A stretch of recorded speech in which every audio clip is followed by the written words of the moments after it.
Good day, everyone. Welcome to Roundys Rants, Raves, and Reviews. I'm here today with Veronica and a good friend of mine, and I'm so excited for her to share her story with us and her book and to inspire us with her messages of hope and faith at this time of year, especially. Veronica, will you tell us a little bit about yourself and who you do? Okay. To start with, I am a wife, a mother, a grandmother, and I decided that I wanted to leave a legacy for my family. So I have been writing, and those things that I've been writing are stories from my life. So I write memoirs. And I wrote the first one last year, and it's a Christmas book. That is why I thought that it would be a good thing to come into your show to tell people about my book. Especially this time of year, right? Yes, exactly. It is, yeah, it is a Christmas book. And the title of the book is interesting, is How a Jail Cell Saved Christmas. That is the title of the book. I have it in both English and Spanish because it's an incident that happened in El Salvador, where I'm from.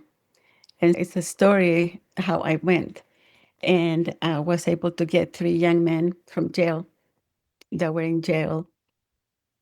And it's also a time in my life that was 20 years ago. So this year, 2025, is the 20th anniversary of when this happened in 2005. Wow. So this is when it happened before cell phones.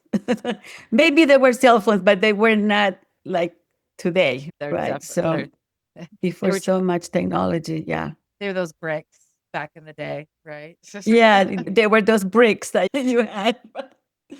I So watch that's, old TV shows nowadays with those phones in the cars and stuff. I'm yes. like, "Oh my goodness, we've lived through all of that."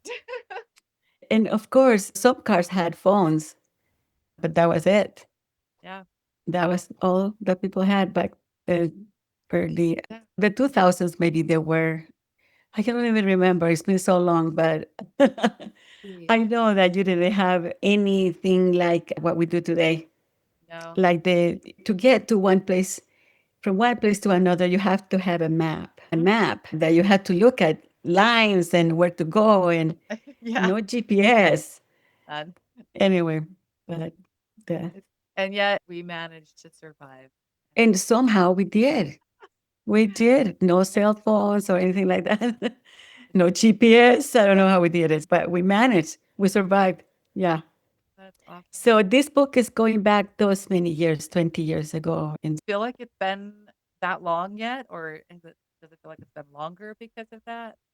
I don't know. What happened is that every time I told that story to a friend, they said, that's a story that you should write. You should write that story. And one day I thought, yeah, maybe I should do that.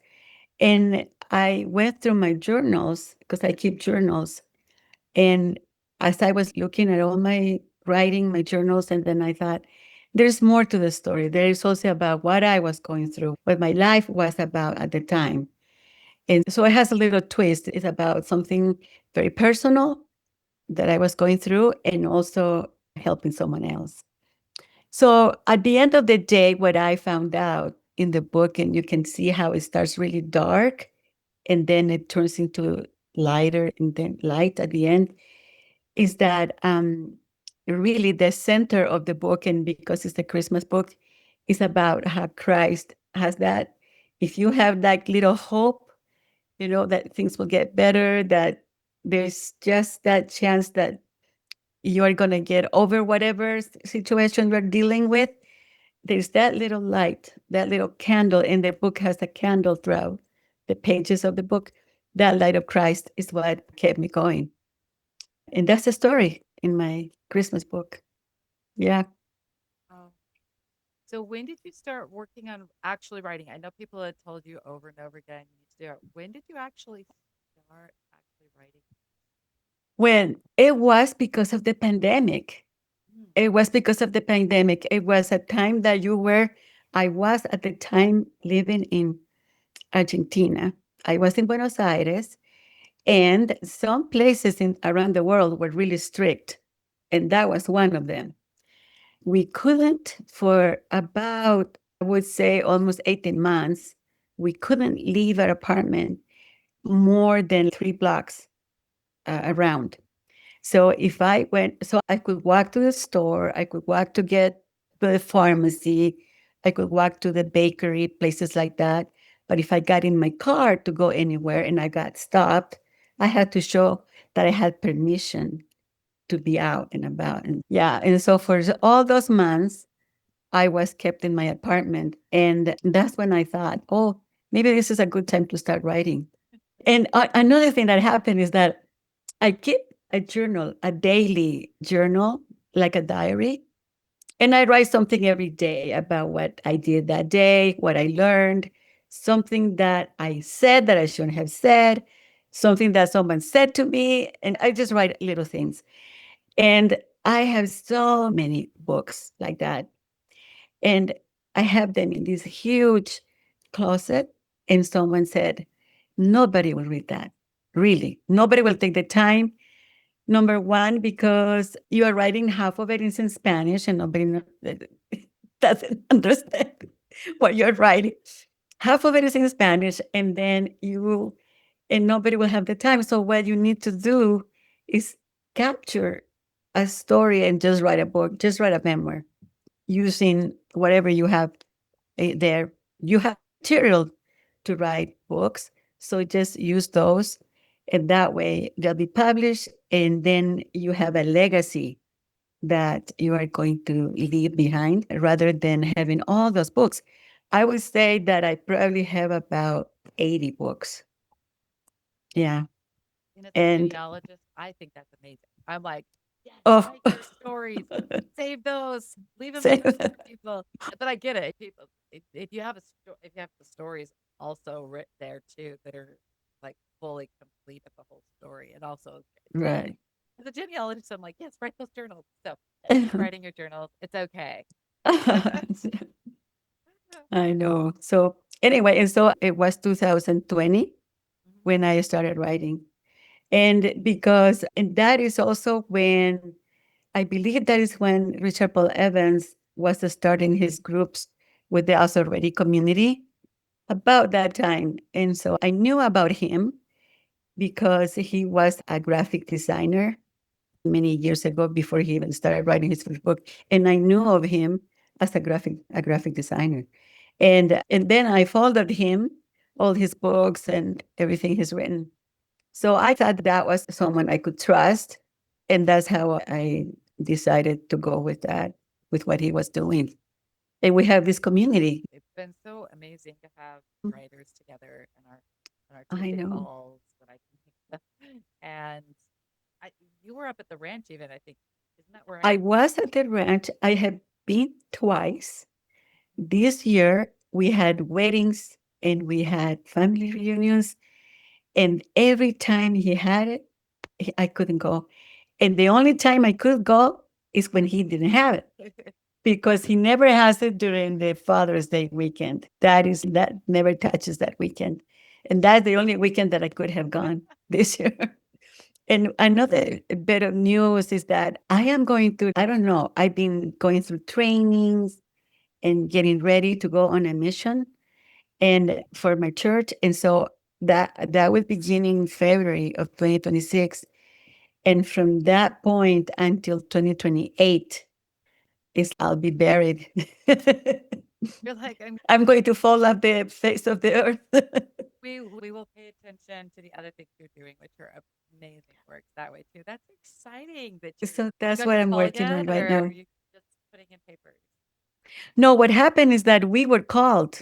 Oh, We oh were called to be mission leaders. Yes, my we were called to be mission leaders in San Diego, goodness. and Okay. it's a historical site Oh, I in love the there. historical site there. That's so Yeah, good. Whenever we would take our kids, whenever we would travel down that way, that was one of the places we always took them, was to the historical right. and everything there, and they loved it. Oh my And goodness. yeah, so I'm learning all about what happened.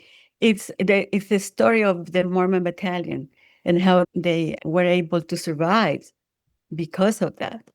The money that they received when they enlisted is what helped their families survive. And Well, yeah, it's amazing the Lord puts people where they need to be at the right with time, stuff, right?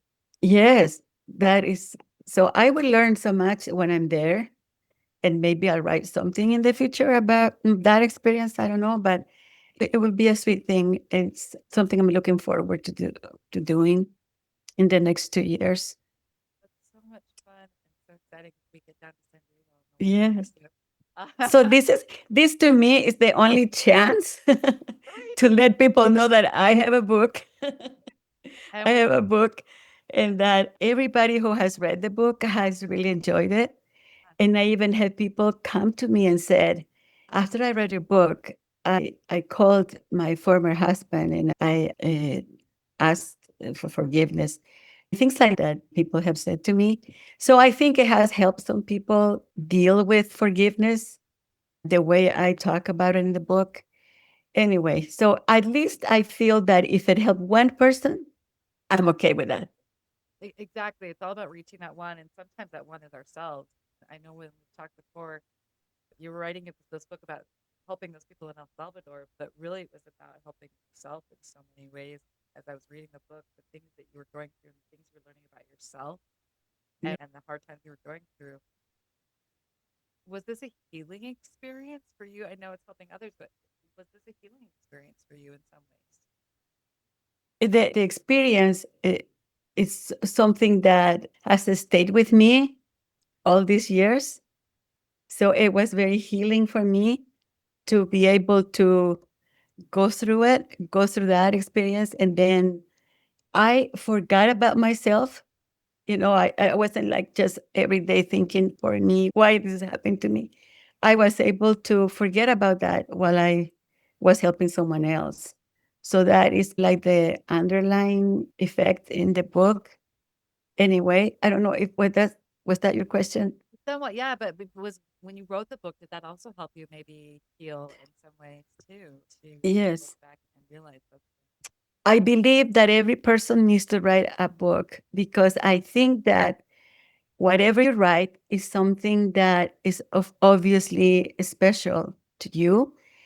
And it is also a way of healing and a way of therapy. I believe that writing, of course, there are so many ways that you can write humor and things, but when you write from stories of your own life, I think that's very therapeutic. And that I would recommend people doing that, even if they never publish what they write. Exactly. Yeah. Write your stories and have them there for So yourself. that is something. Are you writing anything else? Have you been working in any other Yes, memoirs? I am writing at the one thing that I did is that as I was finishing the book, I did a sneak peek into my next book. Oh, Yeah. how's that coming? And that is going to, I was hoping that would come really soon, Right. like next year, but who knows when it's going to come. I was hoping that will come next year. At this point, I don't know really if it's going to come next year, but I do have a book in mind because I wrote a chapter in a book. There were 10 authors, and I was one that wrote about when I moved from El Salvador to the United States and that experience and how it was. And that is the chapter that got featured in the newspaper. So the Desert News wrote an article about that chapter that I wrote. And I thought, what I want to do is I want to expand that chapter and make it more into a book. And I'm going to combine stories like I did with the first book that I wrote. And I will explain the difference between when you become and you come to a new land and you're an immigrant and what that feels like. Because many of us come from parents, grandparents, or great grandparents themselves were immigrants, but you are into second, third, fourth generation, and you don't really know that much about how that feels, what it is like to be an immigrant in 2025, for example. And we have neighbors and we are going to get neighbors all the time that look different than us, that act different than us.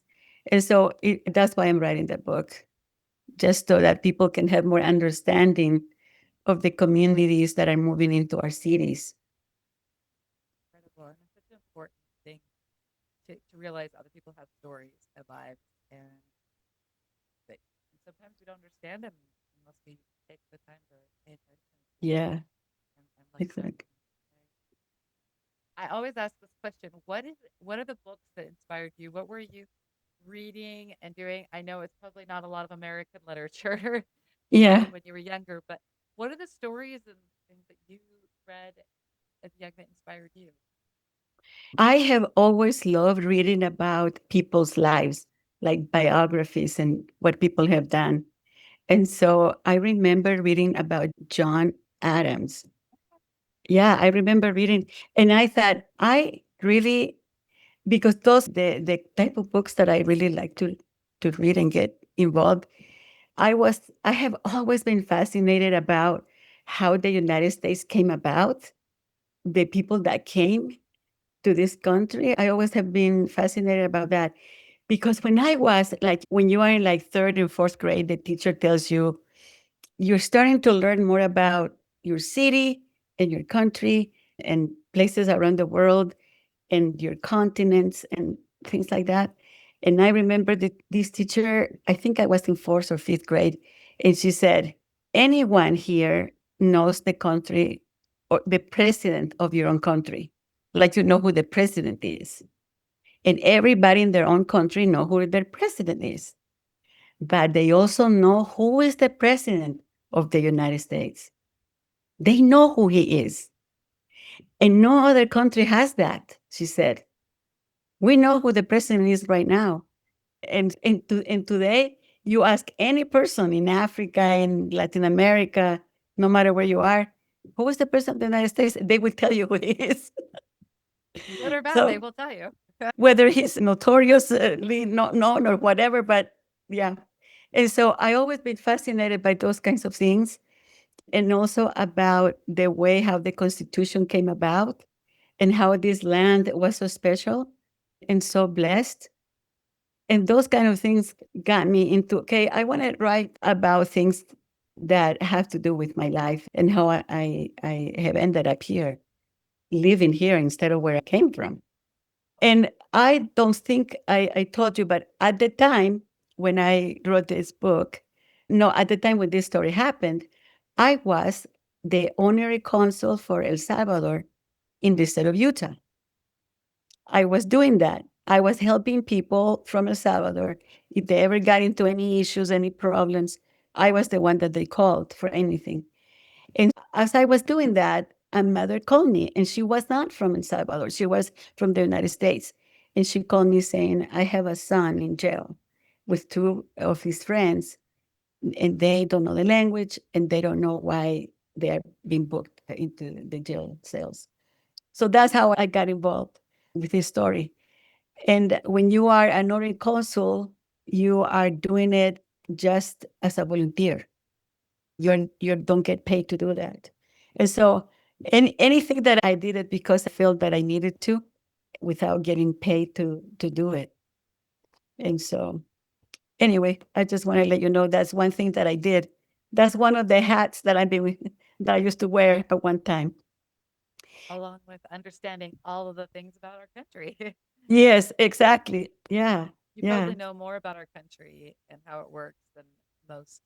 The thing is that when you have to become a US citizen, you have to learn about the history, you have to learn about the Constitution, you have to know the laws, and you have 100 questions that you have to study before you even become a US citizen. And yeah, you have to know.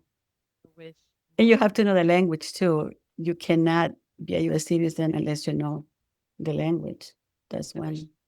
I wish more of our students and our citizens had to do as much as immigrants because they would understand so much more and I think appreciate things so much more.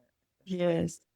How hard was that to you're a mother and you were going through some things at the time when this happened too. How hard was that to get a phone call from another mother and to hear that anguish on that side to try it, to asking for help? Ye That's a good question because as mothers, we connect with each other. And I don't want to give much away from the Right. book, but one thing that I did is that I thought I wanted to talk. to the judge. And I did that. And then I found out that she was a woman. And so I went and I connected with her, explaining to her what I felt. I felt that they were innocent. And so, yeah, you connect with people, right? If you are a mother with another mother, that I think helped the situation. It doesn't even matter the culture. Mothers across boundaries. Mothers, yes, we, Anywhere we just speak to each other's hearts, right? we speak Doesn't heart to matter. hearts. The Yes, barrier does not matter. exactly. No, not when you are a mother. That's right. So I know that this story took place many years ago. Are you still in contact with these families? And Yes, not necessarily, but Christmas cards. oh, okay, Christmas cards. I every one thing that I have to tell you. Okay, I think in the book I tell how obsessed I am with Christmas.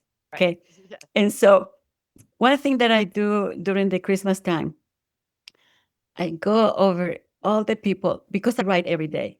I go all the people that I met that year that did something for me, or that I talked to, or that in some way I became friends, or and if I have their address, I send them a Christmas card with that note saying, "Oh, I really appreciated this," or whatever. And so with her, is one that I kept year after year.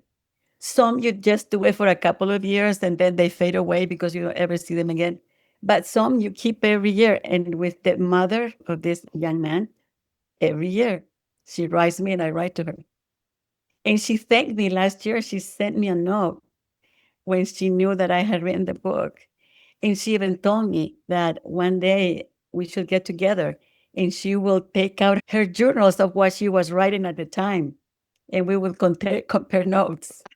Isn't that the sweetest thing? That would be knowing to get her to write her story from her side as a companion, or that would be so like to see those two stories side Those by two stories, how they matched. Yeah, oh, that would be okay. That's fun. Yes, we need to see it's that. fun. Yeah. So Beautiful the traditions and the relationships we build over time, even through some of the most horrific, what would be considered so horrific. It's so difficult that the bonds and the beauty that can come out of those hard times is just incredible sometimes to think about. I know. I think that I believe also, and oh, another thing about the book is that it has two parts. Mhm. One part is the story of what was happening, and the other part is about what I learned, everything that I learned through that experience. And it has like things that I learned, and one of them is how nothing happens by chance. That's one thing that I really believe, that really nothing happens by chance, that there is always a purpose of meeting someone or whatever. So I believe that. And also that you're never alone. Even in times when you think that the world is coming practically to an end, there's always someone there for you. There's always someone there ready to help you. So I feel that you're never alone and that everything happens for a reason. And the fact that with this woman, we communicated back and forth over the years. It's been 20 years now. Yeah, in 20 years. But what happened, and the reason why we don't get together that often is because I lived in the Dominican Republic. I lived in the Philippines. I lived in Argentina. I lived in Puerto Rico. I am here now in Salt Lake City, but I'm going to be moving to San Diego. Or So one thing that I realized the other day, I really don't have roots. I yeah, really do not have roots. I was thinking, I've been in so many places, and where are my roots? I thought I have to, for the last 10, 20 years, I don't know how many years I have left. I need to really go to one place and stay there. and yeah, and just. But here's the thing, though: you have roots. Your roots are just global. You're just. But I feel though much the same way because when I was growing up, we lived in Ogden for a while, and then we lived in Sandy, and then we were in southern Utah, and then we were in California, and then we are back to southern Utah. But they Oh, went back to Sandy, and I went to Pocatello, and the Lord keeps calling us places and sending us where we're needed. And so my roots tend to just be in all these different places with all the different people and the experiences that I've had. But I think we just, our roots are in God and what He wants us to do. And so Yeah. you can take that one on that Yes. end, right? I'm Yeah. so excited you were here to share your book and do this, and that you've got more in store. But hopefully, we'll get some experiences from your mission also later in Yeah, something. you know how December is such a busy month, and when you have a Christmas book that adds another dimension to the busyness. There's so many boutiques out there, Christmas boutiques, but there's one called Simple Treasures. Right. Yeah. Have you been to that one? I have not. So I've heard a the lot about Simple Treasures, they are having one Christmas boutique coming up this week from December 3rd to the 6th. So it starts on Wednesday and it goes till Saturday. And it's in Farmington. So anybody in the north, like Ogden area, Caseville, Farmington, Bountiful, or you can come from whenever, but that's where they're going to have it this week. And that's where I'm going to be signing books at the Simple Treasures. And I don't know how I'm going to divide myself, but on the 6th, also on Saturday, I'm going to be at the Marisa's bookstore. And that is in Salt Lake also. it. From All 1 three. to 4. Every Saturday, they have an author, a local author, signing books from 1 to 4. Did you know that? I did not. I need to No, get in they on it. do. They have, you just go and you sign up for it. And if they have a slot, they will take you. It's so nice. They're super sweet. So I'll be doing that this Saturday. And then, did you know that the symphony, the Utah Symphony, they have a little Christmas market in December. Oh, okay. So before you go into the concert, you can shop right there. And so I'm going to be there also signing books on December 19th and the 20th, You're believe it or packing not. everything in before you go on your mission, man. Yeah, exactly. I'm going to be busy, let me tell you. I don't know, but it's fun. It's good to be busy, right? Always. Oh, yes. If I'm not busy, I don't know what to do with myself. That's for sure. Yes. Well, that's so exciting. I'm so excited. Where can we find your book if we can't make it to any of the Well, markets? yes. Okay. The book is, of course, on Amazon, and Amazon has it for half off because Oh, of Black Friday. I don't know what, but it's on Amazon, Barnes and Noble. My name is Veronica. Then there's an R, D-E Almeida. So it's a long name. That's my name. And so veronicardalmeida.com, that's my website. And my Gmail is the same, veronicardalmeida@gmail.com. So people can write to me. They can go on the website and see what it is. And I have one called How a Jail Cell Saved Christmas. And then I have one called Como una celda salvó la Navidad. I love it. Yeah, International. so That's yes. So I have them both. And a lot of people that are learning Spanish have bought both books. They so they are reading both languages, so that's how they're learning Spanish.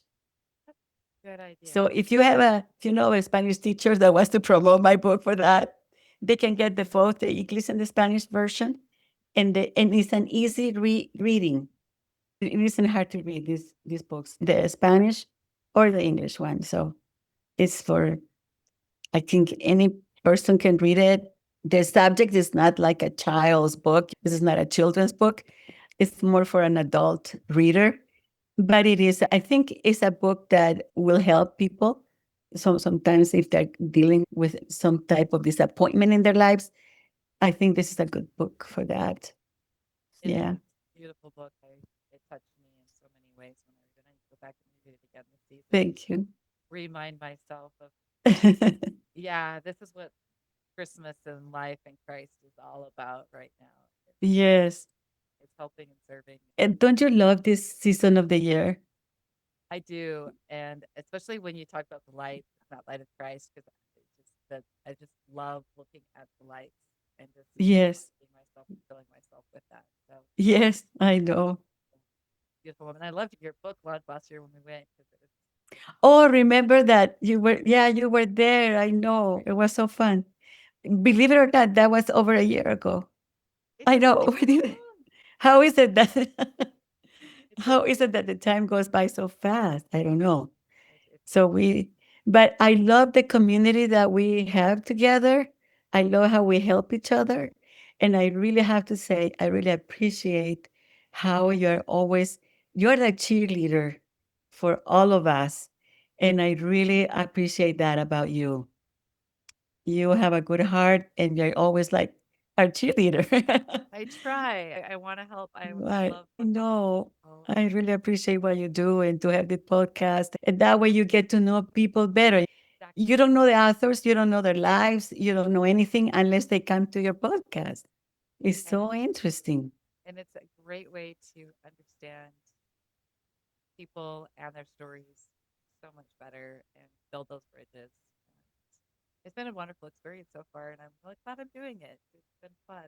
And I'm glad you Yes. came on so we could talk and share and It's share our yeah. stories. It's so fun. Very good. Any last words or anything you want to share with our audience to leave them with before we leave today? Yeah, I think the last thing that I want to tell your audience is that it's good to keep journals because that's something that I believe in. And it's good to have something for your children to remember you. And if you have a chance to write a story, your story, I highly recommend doing that. For some reason, because ever since I turned 65, that's how old I am, I've been thinking, what's going to happen when I'm gone? Would people remember me? What would they remember me by? So this is a way for me to leave something that will continue forever. So that's my bit of advice for anybody who has ever wanted to write something. I would say start today. Because you never know. And You just never know. that story could help someone. Yeah. Thank you so much, Yes. Veronica. Everyone, go and check it out. I'm going to put this, at least some of this up so that we can go and see her Okay. at her book signings in the next couple Yes. weeks and get this before she leaves on her mission. But everyone, know you're loved. Share your stories. Every story is important. And see you next time on Roundys Rants, Raves, and Reviews. Thank you. Thank you so much. I really appreciate this, the opportunity to be here.